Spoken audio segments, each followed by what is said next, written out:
What is going on, everybody? BobbyFi here. We're going to be talking through this NBA slate. Hope Sheets is having a good time on his vacation, and he's still playing, so hopefully he's making some money as well.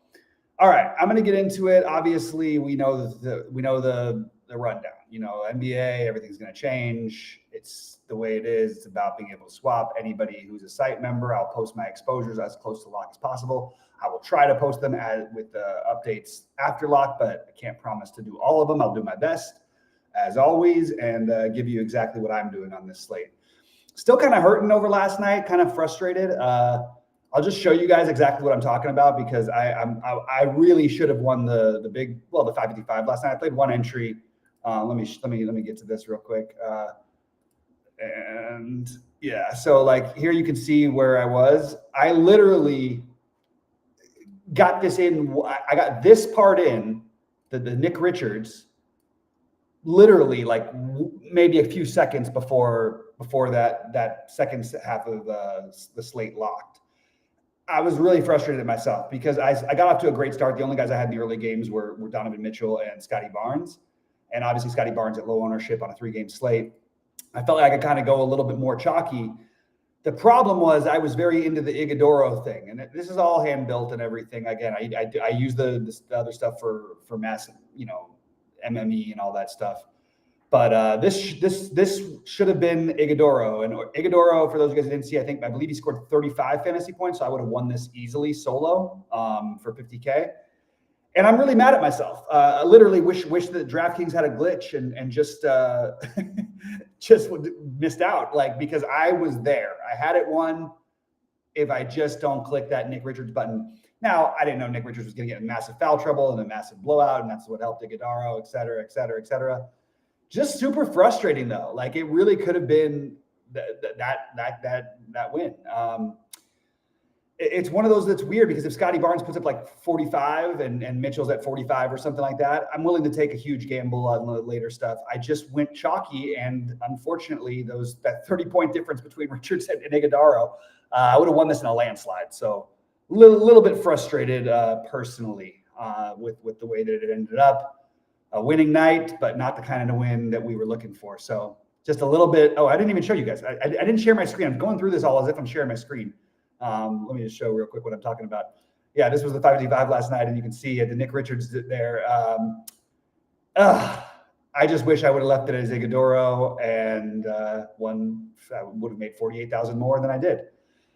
But we move on. We get into tonight.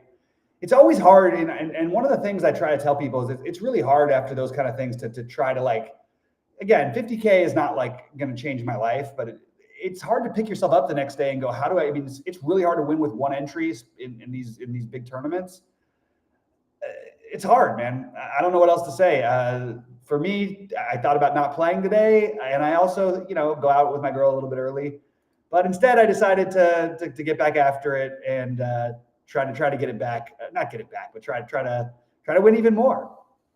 Anyway, I was really happy with the process. I just was annoyed with myself for switching off of Iguodaro. Anyway, that's enough of my complaining, but I did want to sort of touch on it because it was I've had some good wins this year in basketball, but my first places have been in 10K, 5K, nothing. I won 30K in finishing second, but haven't quite got that big win. 50K plus is what I would consider the big win. So a little disappointed. Anyway, we're going to get after it. Here we go.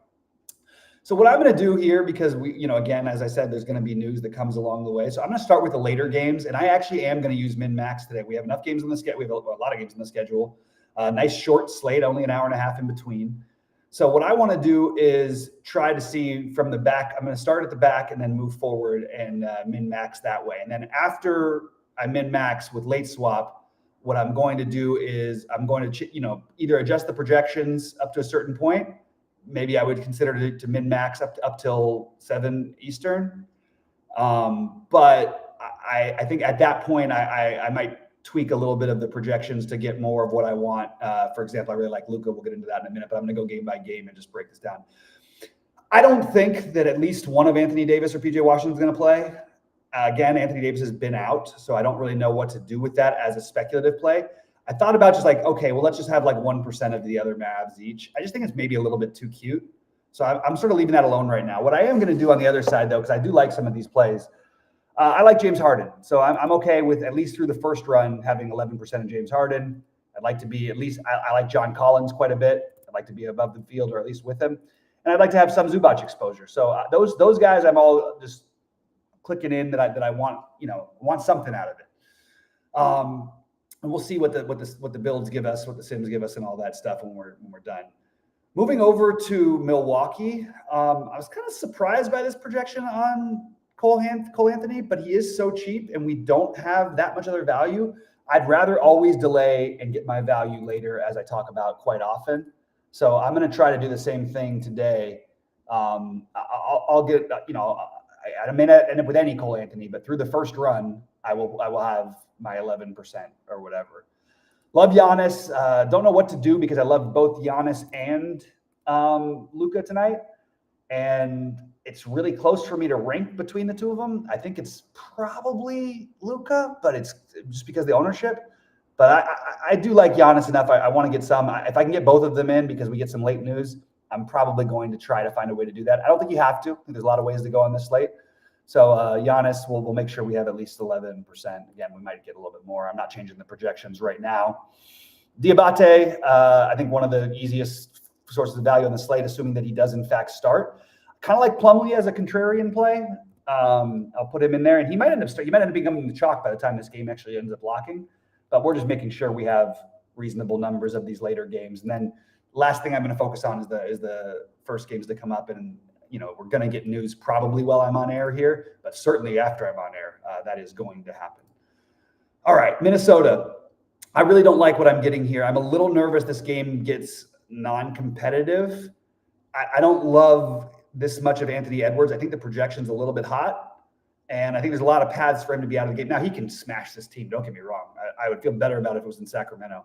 And if we were talking about low ownership, sure, I'm sold. I'm going to go more where Goldie has them. You can see we have Goldie's projections here. And I remind everybody, use Goldie's as a reference point. Sometimes if something doesn't look right to you, that's where I tend to go.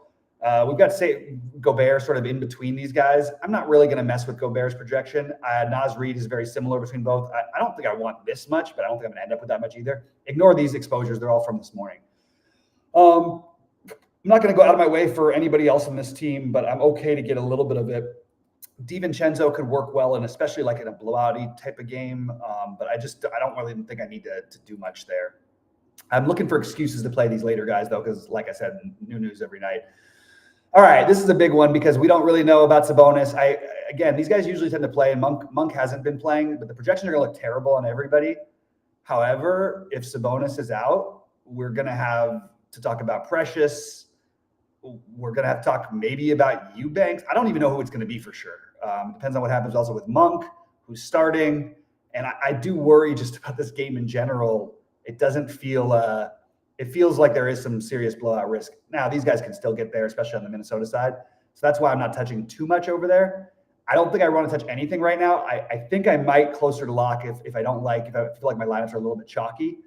I can make a case for bumping up everybody else and just hoping we get Sabonis news between 7 Eastern, between 7 Eastern, and 8 Eastern. Anyway, I'm right now in Texas, so that's why the time zones kind of ignoring it. And it's throwing me off. I can be on the East Coast, I can be on the West Coast, no problem. I can even be in Hawaii and not having trouble with the time zones. For whatever reason, this 2-hour time zone difference is just like completely throwing me off my game a little bit. I can't figure out when I should be sleeping and what's happening. I'm waking up at weird times. Sometimes the little time zone shifts are much harder than the big time zone shifts, especially when you're you're so used to the regular grind every day. I like this. I think I like the Sadiq Bey play a little bit better than most people. I also like Derek Queen. This is a game I think I want exposure to, and you hope New Orleans keeps it closer. There's past that even you hope the Lakers keep it close. I think these are all like reasonable. I think this projection might be. You know what? I'm gonna go 0 here, and then I just think it's a little bit hot on fears. I don't mind having a little bit less of that to start off with, at least. I do like Derek Queen. I don't think I need to put a percentage on him. I do think I need to with Sadiq because I think that I'm going to get less of him than I want currently. I do think I'm going to end up with some Derek Queen, though. I think the idea of getting one of those guys in as a value piece certainly makes sense at this juncture. That might be different later on tonight, but that's where I'm at for right now. I'm trying to pull up to see, make sure I have the chat open. If you guys have questions or thoughts, feel free to pop them on in whenever you want. Everything else here, the one thing that stands out is Trey Murphy with a massive ceiling in a matchup where he's not getting played. I think, I'd like his projection a little bit higher, especially on a team without a Q tag. And I think I'd like to have a little more than the field of that play. I think this is where I want to like make some real decisions. Again, at some point I stopped messing with it, but before the first lock, I want to make sure I'm getting my exposure to these guys. Love Luka tonight. I'm actually going to just do this for Luka, and they finally got his projection over 60. I think I'm going to bump it up, but for right now, I don't think I'm going to have to do it as much because I'm getting that Luka Giannis exposure. But we'll see what happens with the late swap. And like I said, we are going to be doing some more premium late swap videos because I think that's really the way the NBA is played, and it's a real grind. I love Austin Reeves here. And early in the day, the projections hated him. Now they don't. We're going to make sure we have at least 11, but we're probably going to end up with more than that. I'm not really going to touch anything else on the Lakers. If I end up with a little bit of other stuff, I'll address that when I have to. On the Houston side of things, again, not like a massive standout. Jabari Smith coming off a nice game. No issue with it. I don't think I need to force in any of this stuff. I'm just sort of like content to take what it gives me unless we hear something else. That's where I'm at with Houston. I don't want to make too many changes that are unnecessary. Portland's a team I rarely touch with the projections. Maybe Shaedon Sharpe is one that I would consider usually going a little bit higher on his projection than Saberson likes. Just because I think the ceiling is higher. Now you're going to end up with some high variance games, but if he gets hot, it's sort of Shaedon Sharpe, a little bit of a cheaper Trey Murphy. The difference is Trey Murphy has got everything sorted himself over there, but he's also more expensive. All right. Detroit and Philadelphia. This game is going to happen right. Again, it's our second window of games, which is really just this one solo game. I don't know what to do here because I'd like to get this information, and I have a feeling we're not going to get this information until post-lock, and that frustrates me because I think that what's happening with my screen share is showing DraftKings. You guys are seeing SaberSim, correct? Yeah, just let me know that you're seeing SaberSim so I know that I'm not just talking into a void. And I'm just double checking real quick that there's no other NBA news that's come up. All right. And if there is, I'm going to have to go back and reassess the whole team and projections of anybody that I put a thing on. I kind of want to have like again, this game starts later, so I'll have the news before that game starts. I'm actually kind of glad it's not in the first set of games because these guys are getting ignored because their projections aren't as high as they should be. I really like Cade Cunningham tonight. Again, another expend up, a lot of spend ups that I like tonight. We'll see if we can make this stuff work. And I'm probably going to get forced in some thinner value. But what I'd like to do is get rid of the early thinner value and focus on counting on that something's going to happen later because we know it. We don't even think it. We know it. Jalen Duren, same thing goes for him. We'll just put like a little 2 just so we're not like totally ignoring him. Then you have to worry about these other Detroit guys because if everybody's out again, we go right back, right? Ron Holland, Karis LeVert. So I'm just going to put like little 5s next to them because I want to have this exposure. Now, it's probably not going to let me because their projections are so bad. I'm not going to change them because if SaberSim updates, I don't want to mess with it. Javonte Green, the big disappointment from yesterday. But Paul Reed, as we know, if those guys are all out, is basically a tough fade, even at 5,800. A guy you want to just have some exposure to. So we're just going to put a little 1 next to him for now. We're going to have other guys we can switch on to later, but just wanted to make sure to get a little something because I don't think everybody's playing for Detroit. I'm just going to take a quick look at the spread in that game just to make sure that we see if I can read some tea leaves. Let me just grab this, NBA Twitter, NBA starting lineups, and I'm just seeing what they've got. They're projecting them in 3.5 point spread for Detroit. That feels like they think they're going to play, but are they all going to play? I don't know. I like the idea of Maxey running it back with what's his name on the other end. You guys have heard me say this before. I'll say it again. The projections on Tyrese Maxey are too low. He had a bad game. They did a great job on him the other night. I'm assuming we still don't have Asar in tonight, right? Unless I'm missing something. He's out. Yeah. This is going to be a spot where I think we can take some shots with Maxey at low ownership. Again, I'm not sure it really remains low. I don't buy this projection. Edgecombe is questionable. I'm going to put, and again, SaberSim is probably going to tell me can't meet your exposures. but I want to make sure I have some of this. And again, these are the later games, so it's a little bit, I can be a little more loosey-goosey with this. We also want to make sure we have some Drummond going back to Detroit. In fact, I actually think you could make a good case for being a little higher on Drummond. That's where I stand anyway. We might be playing a lot of Quentin Grimes by the end of the day if we lose Edgecombe. Yeah, so there's going to be some other stuff to do here. I just don't know what it is yet, and I want to prepare for what's going to happen. I don't think anything's going to change much with New York. Now, we already have Brunson out, and McBride is going to be the obvious one. What else can we do? Karl Anthony Towns, that makes a lot of sense. I actually think this projection is a little low on SaberSim. I agree with Goldie. I think it should be closer to 50. I think I can tweak these around a little bit because we know he's going to start. We'll see about McBride. They sometimes like to do weird stuff, and I don't know. We'll see what happens. I also think that taking a shot or two on Shamet, who I believe is projected to start tonight. I don't know why they wouldn't start him when they've been starting him with Brunson. Now it's not I guess they could go different if they start McBride. Oh, because Mitrov is back. Excuse me. I don't know what to do with that one. I don't really want to play it, but I just see this projection seems a little low. 16 or 17 for a guy who's going to play how many minutes? SaberSim's got him at 22. It's too low. 22. I don't mind fade, but still 22 minutes for a 3,900 guy on this slate is okay. But for the first slate of games, we're just not going to want to get heavily involved in this. I don't think. I like OG just fine. I'm going to end up with some of him. I don't think I need to have all of them. Miami's playing much faster this year, remember? So I think we do want to, these are actionable things. We're going to want to play some Knicks. I'm going to let it mostly cook. I just wanted to raise Karl Anthony Towns. You know what? I'm just going to go back to where it is in case we get a different starting line. At 49, we should still be getting plenty of Karl Anthony Towns. Khalil Ware, probably my favorite piece here. The Heat are a tough team for me to analyze sometimes. I think you could make a case that this projection is a little bit low, and I'll wait till closer to lock before I do anything. But I do think that Jaquez, Powell, and Jovic, I wouldn't mind getting some exposure. But because it's the first game, I'm not going to force it in the same way I would if the game started later because it buys us more time for the news. Cade Cunningham. Oh, great news. This is my favorite part of NBA. Guess what? Cade Cunningham, Jalen Duren, Isaiah Stewart are all game time decisions. Thanks, guys. We needed that update. Really helping us out. What the hell are we going to do with that? It's the same thing we get every time, but I just like to complain.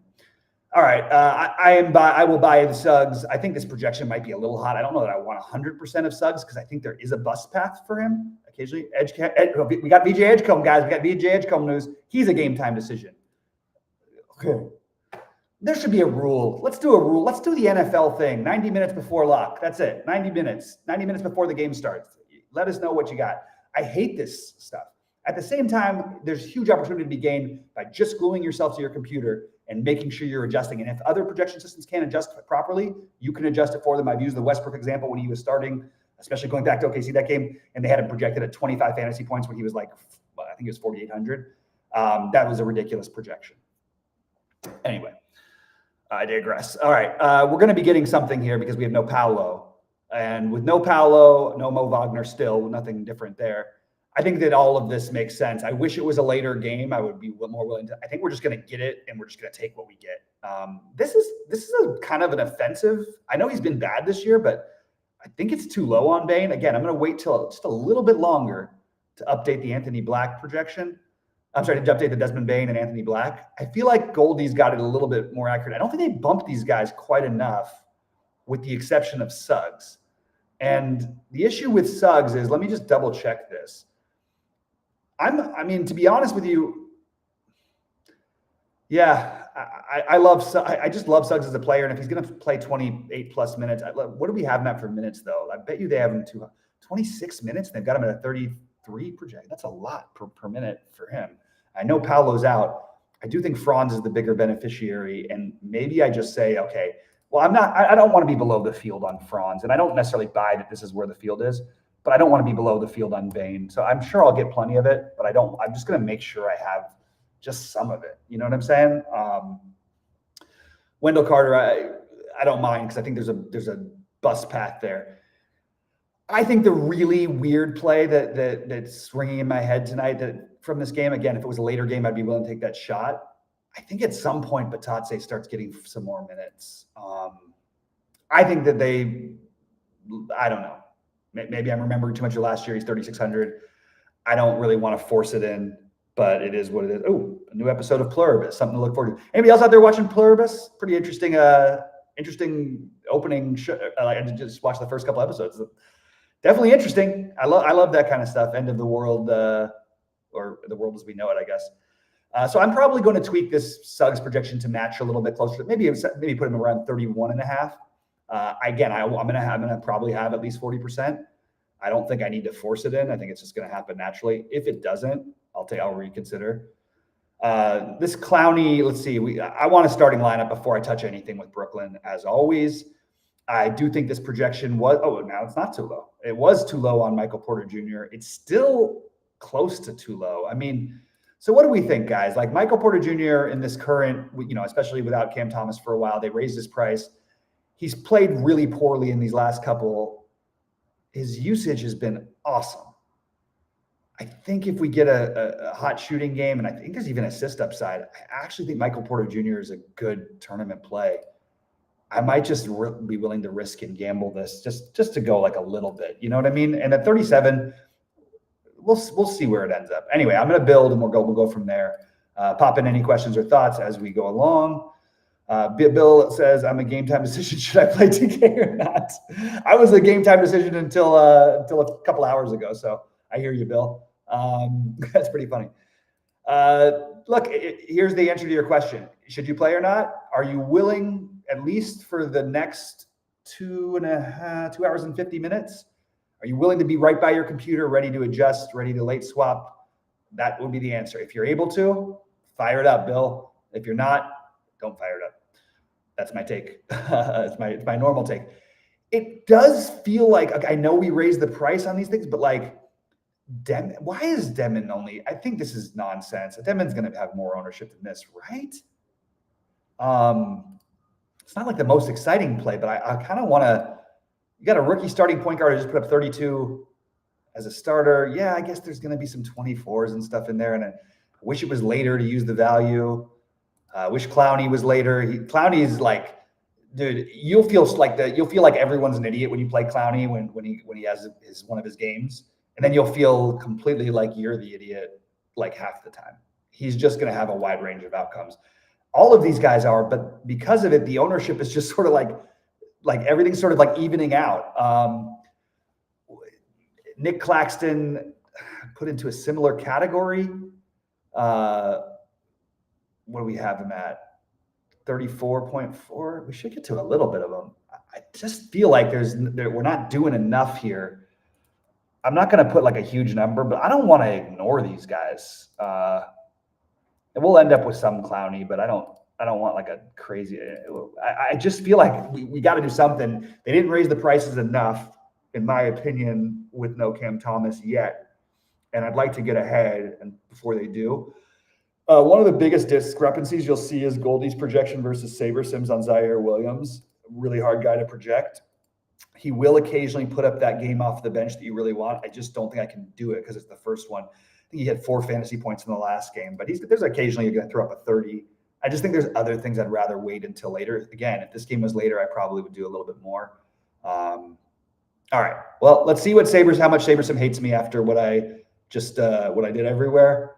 And well, I mean, again, I'm going to get it anyway, but I will put a minimum of 22 on Suggs just because I'm probably let's do that for McBride, even though we're going to get plenty of it anyway. All right. Again, you see that again, I don't want to take a stand where I'm like, okay, I'll put minimum 50 of this guy because you really want to trust the Sims, trust the process. What I want to do is mostly on the guys who I really want or the guys I'm not getting. But that's why I like to keep it underneath maybe half of what the guy's ownership is going to be, unless there's a guy I feel strongly about like Luka tonight or Giannis and saying, okay, I'd be happy just to have the field with them. But I already made a change about enough things where it's going to be tricky. I'm going to rely more on the Sims after lock than I am going to before lock. I'm sorry, the projections after lock than I am before lock. SaberSim also sometimes doesn't update things up till near lock for good reason, because we don't know who actually is playing. And it seems like we get a different starting lineup and different guys out every single night, which is going to just happen throughout the course of the NBA season. You know the drill. It's a tough game. All right, let's see where we're getting. And then I'm going to rerun these things before I show anybody in our Discord, because see, like, unable to meet your exposures because I put a million things in.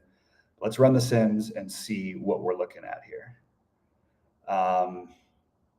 I do think reaching, though, for the Luka and the Giannis's this is a slate I can get behind it. And then these Knicks, I think, are unfortunately in the first game. I think we're just going to end up with a ton of it, no matter what we do. All right, and don't remember this. Sometimes you have to watch this. You'll see the ownerships change. Press save the contest. Give it like 1 second. Watch, boom, changes drastically. All right, so let's see what we're getting. Sadiq Bey, because I put in the. I didn't even do much with Sadiq Bey, but it is a later game, so we're very happy to do that. We may find better stuff before then, but for right now, very happy to leave it. Trey Murphy, love this. You can see there's a big gap, and we should make him a little bit. He's going to be higher on than this. I'm going to put a 9 next to him, so at least to have that. I just think that ownership is a silly number. And again, I'm going to adjust all of the stuff after. So the real decisions are going to be, what am I doing in these first games? This is not enough of the Knicks without Jalen Brunson against a team playing up pace. So now I am going to have to do it. And for some reason, the ownership is looks like it's like reflecting it. Towns is going to be like 25% owned at least. McBride is probably going to be, if he's starting. I'll wait to see if he's starting before I do that. But if he's starting, he's going to be like 30. No, he's probably going to be like 50% owned. Yeah, we're going to have to make sure we have closer to the field. Even though I don't buy these numbers, I'm going to make sure I just put a little bit more in over here. They did make McBride, 4,800, but maybe you don't have to force him in. Josh Hart, we'll make sure we're with the field-ish. Mikal Bridges, make sure we're with the field-ish. I don't understand why they're giving me so little OG. They even got a good, well, it's not even a great projection, but I like OG a little bit better than this. All right, it's not going to give me what I want anyway, but I do not understand why it's so low on the Knicks. I like the idea of getting the later games, but I think I have to force that in. Fontecchio is a value piece. I'd rather this be a later value piece, guys. I don't love the 3,300 early on values, unless we get something weird in the starting lineup, which I'm not expecting from them. He'll come off the bench as usual. I do like Fontecchio as a player. That's the problem. And I think the projection is even fair. I just don't really want to use that piece because I think there's too much information to come. I'll tell you what I'm going to do. Well, probably nothing for the moment. I'm probably going to wait and see. So this is what I'm getting as of right now. And you can see way over on Luka, way over on Trey Murphy in that game. I really like that. Again, it's going to change with the late swaps, but I'm going to make sure to be well over the field on both those guys. And they're both being projected at lower ownership than they are going to end up, for sure. Promise you. The other one is Reeves. Just want to make sure we have. Okay, so I'm near the field on Reeves. I would like to be over the field on both Reeves and Luka, and hope the Pelicans keep that game close. That's where I'm at. All right, guys. I think that's probably going to be it for me right now. I'm going to talk to our subscribers and update exactly what I'm doing as we get a little bit closer to lock and get some more news. But yeah, that's where I'm at, and wish all you guys all the luck. Please click a like on the way out and check out our packages. We got some of the best things, the best unique offerings in the industry, only charging a fraction more than SaberSim. Come join.